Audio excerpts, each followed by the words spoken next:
Follow directions, that's all I know. Mayor's gonna stand in front and the other gentleman, and they'll talk, but we'll just be their support or their whatever. The wall of clergy. Right here. Okay, yeah, I like it. Clergy wall. Don't get in there. Get up here. I feel like I'm smiling for a photo. Yeah. Like which one am I supposed to look at? Is this high school? There's. Okay, well then I will need to have a microphone. Yeah. To my left.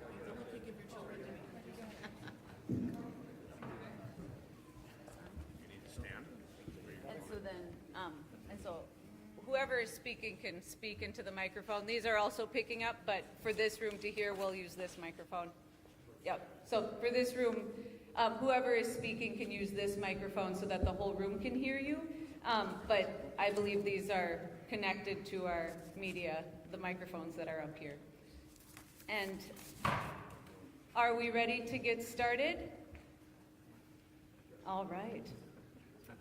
I am Pastor Mary Sumala Folkerts. I am the lead pastor here at the Lutheran Church of the Good Shepherd in South Moorhead. And I am standing with 24 church communities. And we, as followers of Jesus, are wanting to advocate on behalf of our homeless neighbors, those who are unhoused and under-resourced. We as a community are committed to follow the example of Jesus and care for all of our neighbors in the ways that we can. We have already been committing resources to support Churches United and efforts to help our most vulnerable neighbors. And we are also going to continue to advocate within our congregations and contexts to continue to support the efforts of Churches United.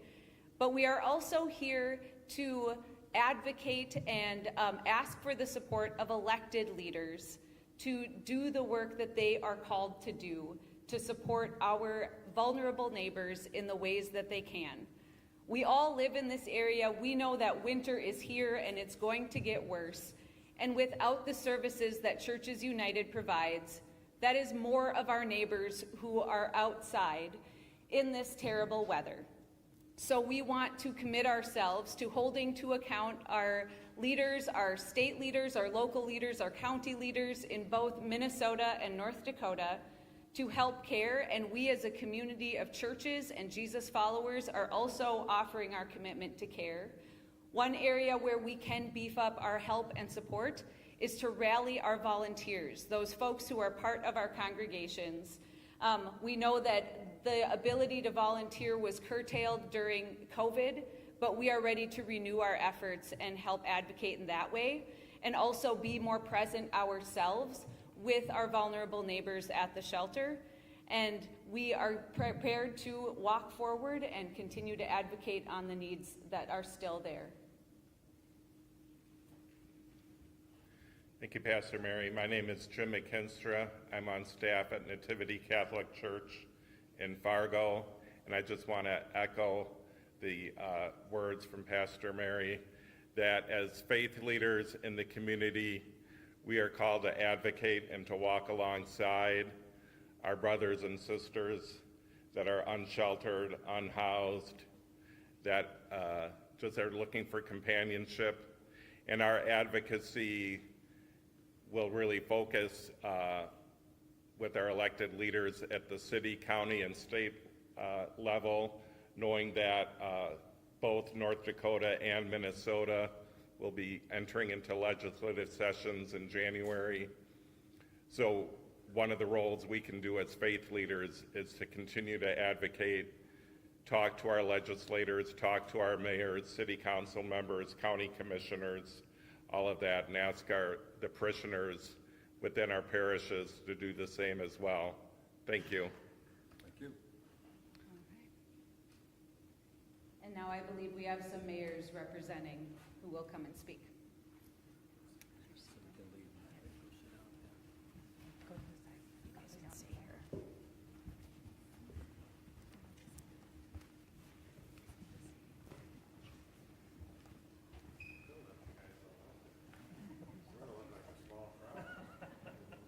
Actually, if all the elected officials could come up here, that would be wonderful.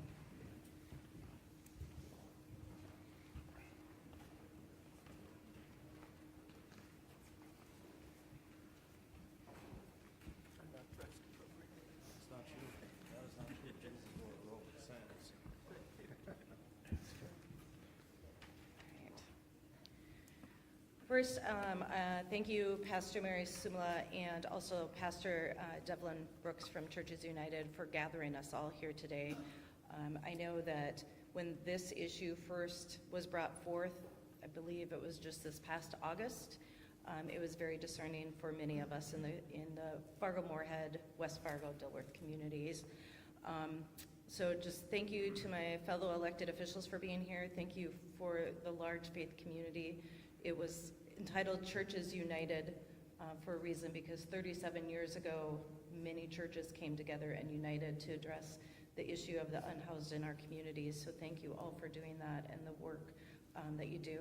And also to the service organizations that are here, but most importantly, thank you very much to the staff of Churches United who worked through COVID, worked through all sorts of challenges, and continue to do this work. The amount of gratitude that we all have for your staff is just absolutely incredible. So thank you. As I said, Churches United has served the community for 37 years. And it's winter time. And I know many of us this week are going to be celebrating a day that we get to come together with our families. Typically, the meal that I hear of being served is turkey, mashed potatoes and gravy, all the works, right? Now imagine if you didn't have a warm home to go to, you didn't have family or friends around, that you're dealing with mental health crisis, and you didn't have a house, and it is really cold out today. And so I think we do need to take this week of giving to really think about who really needs to receive the bountiful blessings that we all have in our lives. The call for us as elected officials, first and foremost, is to help Churches United, not just with your monetary donations, they certainly need that to get to July 1st, but also with your volunteer kindness. They need a lot of help with the food pantry, they need a lot of help serving 3 meals a day, and also help with sorting out all the donations that are going to be coming in. Very bountiful, I'm sure, at this time.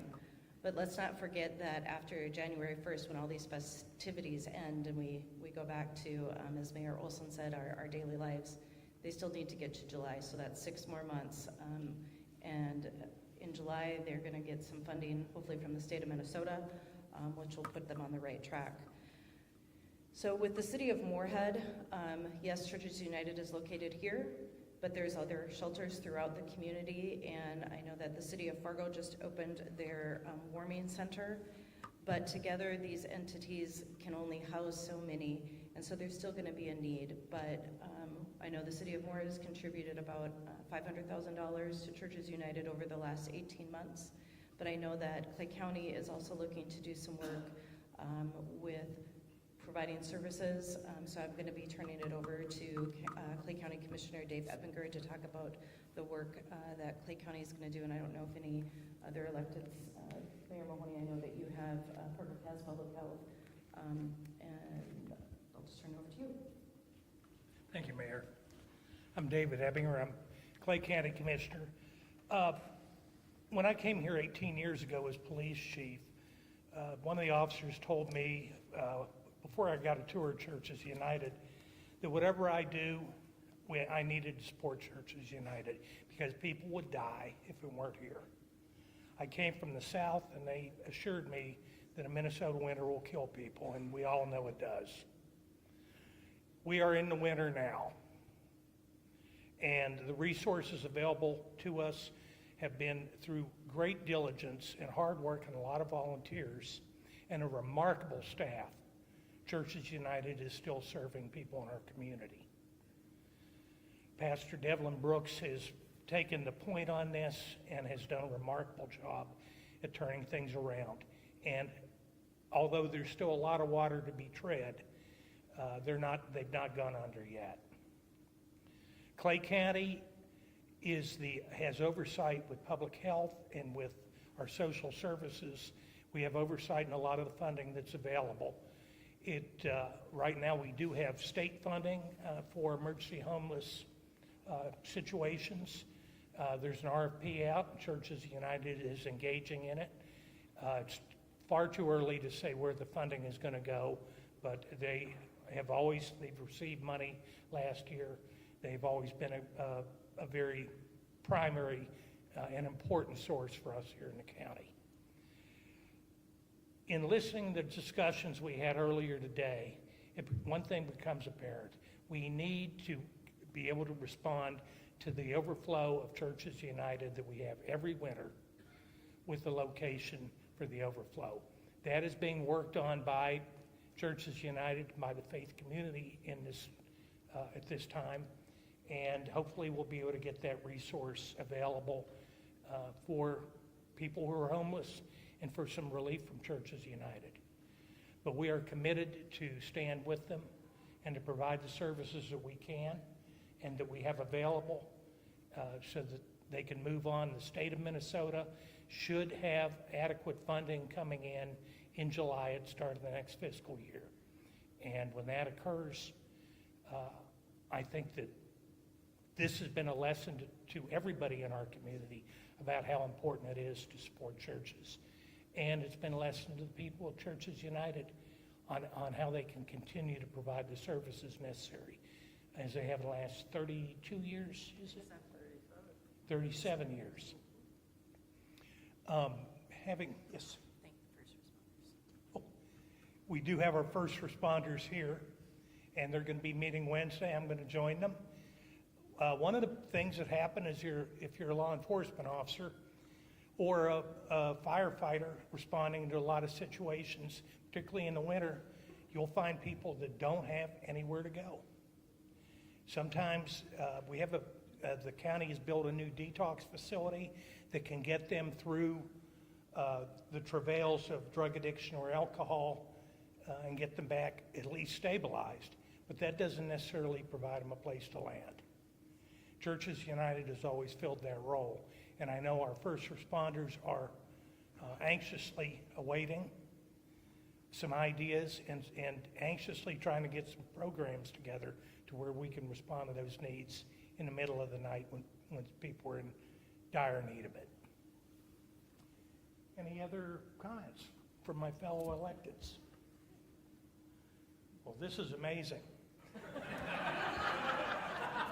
If silence is golden, we have just paid for all the problems we need. Thank you, I appreciate it.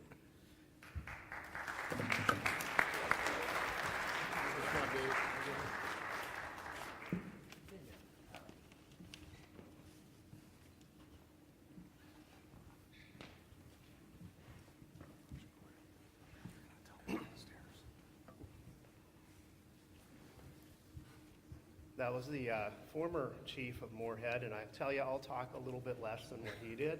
I always like to give him a hard time for that. I can tell you that in the last, well, not even 24-hour period, just in Moorhead alone, that we have responded to 2 cold weather injury situations with unsheltered people.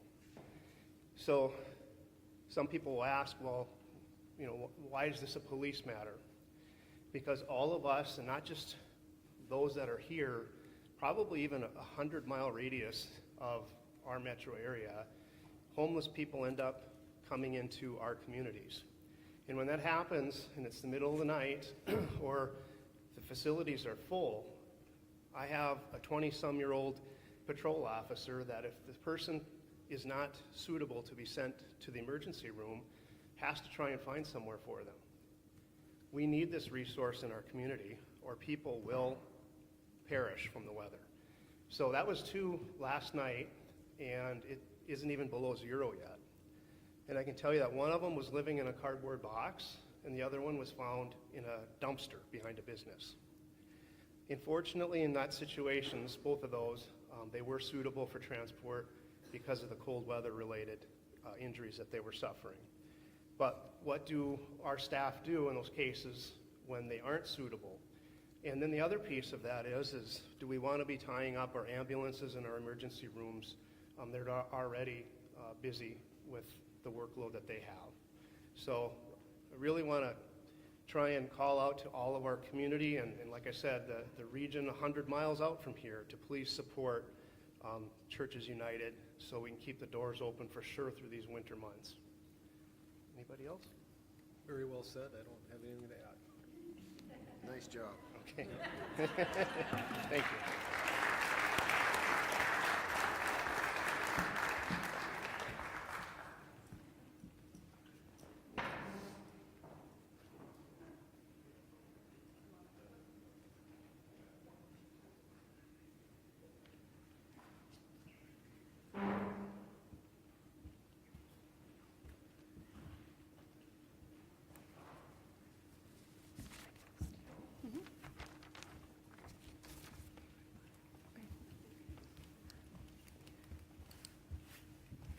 Good afternoon, everyone. My name is Chandler Esslinger, and today I have the great honor of representing our community's service providers as the incoming Executive Director for the Fargo-Moorhead Coalition to End Homelessness. Our network of service providers in the homelessness response system have shouldered the burden of facing the crisis of homelessness head-on for decades in our community. Although we provide services more efficiently and more effectively than we ever have before, more and more people in our community are facing desperate circumstances that put them at risk of homelessness. These are our neighbors. These are our widowed grandmothers facing housing instability. They are our sisters who are single moms fleeing intimate partner violence. These are our Indigenous relatives who've survived boarding schools. They are our disabled uncles who are veterans. These are people who have faced immense trauma, but with extreme resilience fight every day for a better future. Now more than ever, any disruption to services within the homelessness response system would be devastating to all of us. We call upon your generous hearts to support Churches United today and all of our providers moving forward as we tackle this ongoing crisis. The generosity of your financial investments, the generosity of your time, but above all, the generosity and the gift of your compassion. And if you are sitting out there wondering how you will make ends meet or where you'll sleep tonight, please reach out to us as service providers. Please do not let this community crisis feed you further into despair. We have so much to be hopeful for as our community comes together, and much more work to be done to ensure everyone in our community has a place to call home. Thank you.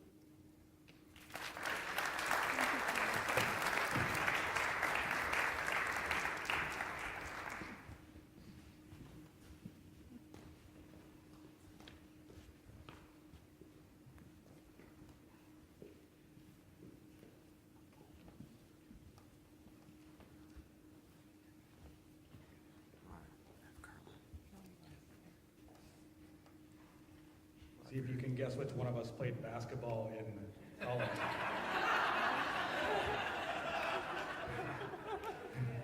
Pat and I. Pat and me. I'm not even wearing my heels. Thank you for being invited today. Thank you for all those who came. We represent some of the funders in our community. My name is Eric Wilkie. I'm with the Fargo-Moorhead Area Foundation. Carla Isley with United Way of Cascade. And I'm Pat Trainer with Dakota Medical and Impact Foundations, and we're blessed to be here with everyone today. Eric, did you have a couple of words? I had a couple of words. You're going to let me go first? You go or first. wanna go You go first? first.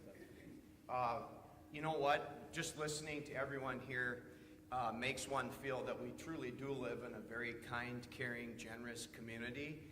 And really what we as people that are a part of foundations and work on behalf of the community we want to invite people to step forward and help those that help people that are struggling. And in particular, we have a crisis at Churches United, but we have a homeless and hungry crisis going on all across our region. we have addiction, we have mental health problems, and really now's the time to lend a hand to our neighbor. And so we're just, as funders, calling upon our donors and those that could step up, and they're kind of thinking, well, should we? Now is the time. Now is the time. Churches United has a great plan. These providers that we heard from today are doing a terrific job, and they all need your help. So we need to stand up and show the community what a warm, kind, caring group we are by engaging our friends, our families, our neighbors in helping serve one another. Now is a time that's getting quite cold outside. But throughout the whole year, we should stand for those that struggle and lend them a hand. Thanks. Thanks, Pat. And our three organizations have and will continue to stand with Churches United and help this community along with the other organizations. It's going to take businesses, it's going to take funders, it's going to take donors, it's going to take the entire community to make a vibrant community and solve this issue. One of the things I often say is my favorite poem is by Edwin Markham, and it says, "He drew a circle to shut me out, heretic, rebel, a thing to flout. But love and I had the wit to win. We drew a circle and brought him in." And that's what we need to do as a community. We need to bring everybody in this community together and solve this problem. It's not just one group's problem. It's our entire community's job to make this a better place to live. Thank you. You said it all. Thank you. Nicely done.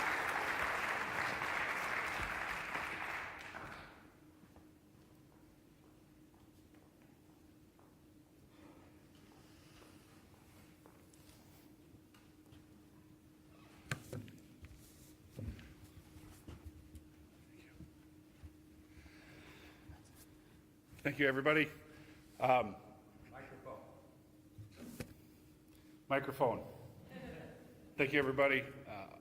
I'm Pastor Devlin Brooks, and I have the proud honor of serving Churches United for the past 105 days. And we thank you for showing up here on our behalf.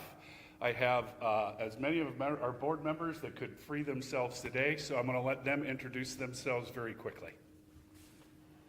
Scott Christmas. Steve Beetlesbacher. I joined this board maybe 2 months ago, knowing full well what the situation was at that time, but I joined because I knew there was a turnaround plan. I could see at least the beginnings of it, and I've come to very much believe in it, and I hope you will join all of us in bringing that to reality. Jeff Morrow, Executive Board.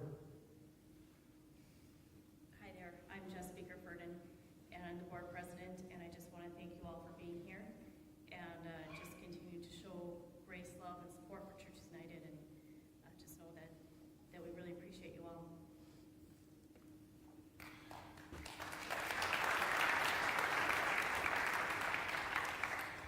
So I don't have the recall that Eric does, but I'd like to share a scripture with you. Matthew 17:20. I will tell you that this was the scripture that was preached on at my ordination and has served as the bedrock to my pastoral identity.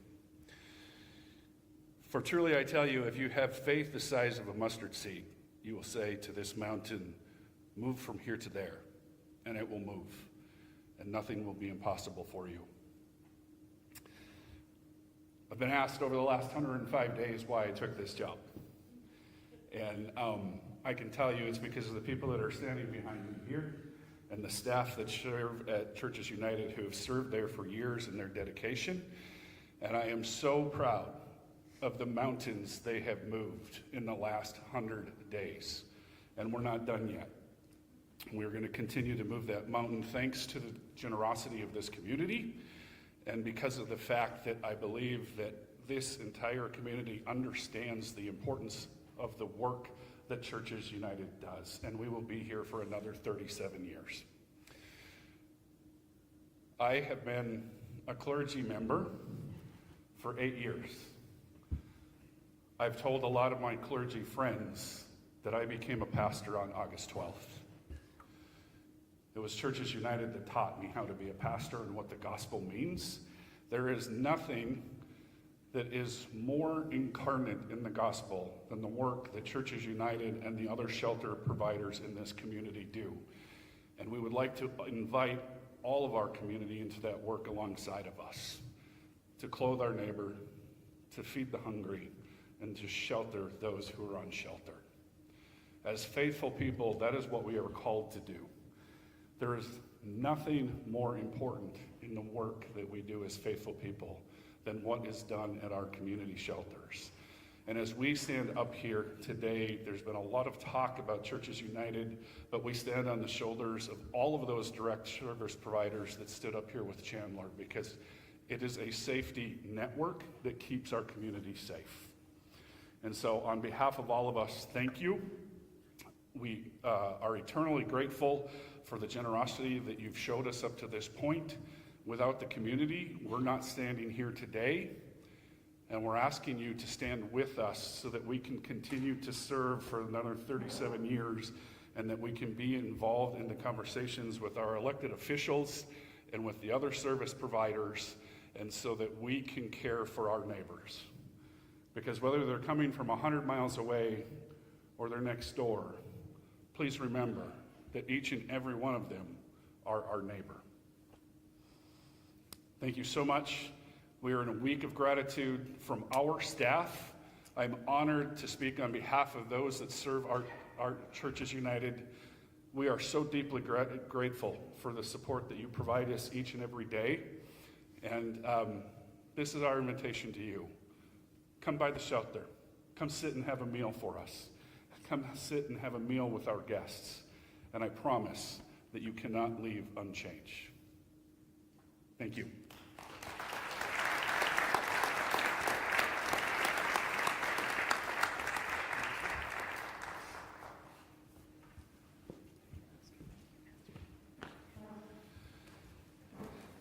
Friends, before you all bolt, could I ask one favor? Could we get a group picture together? Would that be fair? So please, everybody come forward. We'd be very, very grateful. You can use it as your Christmas card. I bet we can switch in. Yes. Maybe?